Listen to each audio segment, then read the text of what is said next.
What's up, everybody? This is Pastor Lee, and welcome to this amazing thing we have now. It's called STLF Devo online. That's right.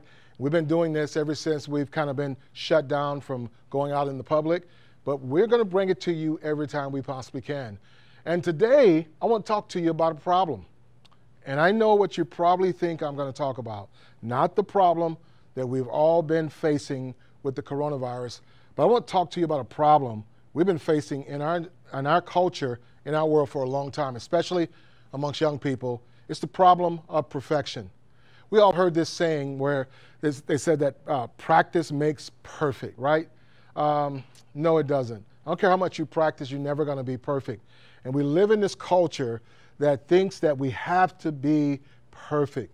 The world we live in is built on this idea of perfection.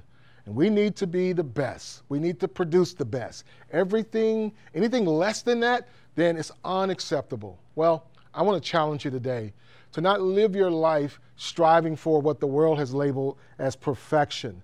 You see, this need for perfection, it will lead to an overwhelming challenge in our life that will really kind of create these things that are unhealthy for us. That people that deal with things like OCD and there are things that are linked to people striving for perfectionism, like anxiety and all these kinds of things. Happens in classrooms. It happens in, they have to perform. It's not good. It's not healthy.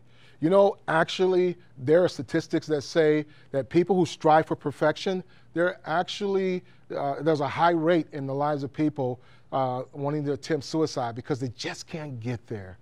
You see, the struggle to be perfect has become a major problem in our society.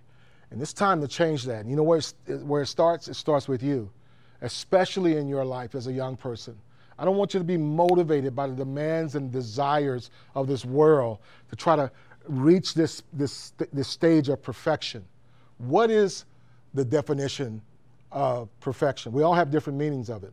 But perfection literally means just to kind of be in control of the details in the moment of your life, to achieve this predetermined outcome of something. It's a state of kind of being in a place of flawlessness or not having any errors. We all know that's not realistic. That's not God. And I just want to encourage you as you're thinking about your life as a young person, as you have the time to think and meditate and ponder, think about how you need to move your life, not in perfection, but really in a place of really honoring God in every area of your life. It could be, I want to actually have not just this perfection in my relationships, because it's never going to happen, perfection in education, perfection in my clothes and my style. That's all going to change.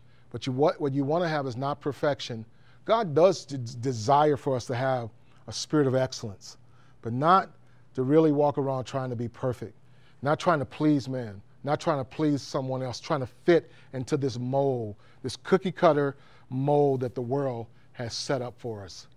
There's a scripture I want to share with you, something I believe that will kind of help you to really not deal with this thing called perfection. Psalms 119, verse 96, it says, "To all perfection I see a limit, but your commands are boundless."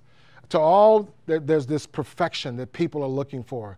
And I want you to understand that there's a limit when you start to try to fit in with the world. When you strive for perfect results, you're usually going to end up finding yourself in a trap. It's a trap! Now, I kind of understand traps, and traps are something I kind of grew up with. In my home, we had mice, and I think they were like residents. They actually lived with us. And all my life, I know my father would set out these traps, and the mice would not see the traps coming, and they would kind of run across these things. And that's what happens with perfection. Whenever you are trying to accomplish some type of image, some type of identity, trying to fit in with something that God didn't plan for you to be a part of, you will run into a trap, just like those mice did at my house growing up. I want to encourage you not to do that. Not to run into these traps that are out there, traps to try to fit in, a trap to try to be in control of your life, trap to try to eliminate all things of problems. You know what? No one can do that for you but God. When we fall into this mindset of trying to be perfect, we eliminate God's ability to work in our life. And it sets up these traps, like trap of insecurity.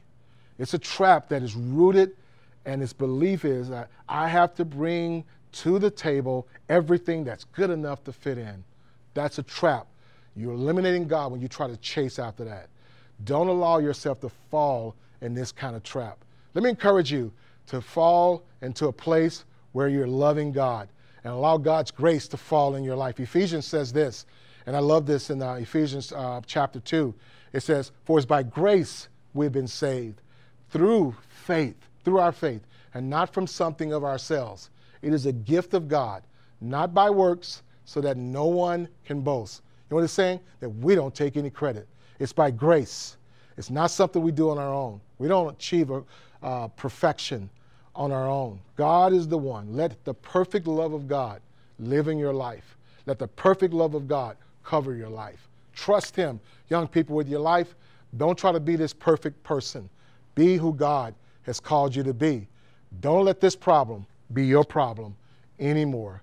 Don't fall into the problem of perfection. See you next time, right here, Student Life Online. Bam.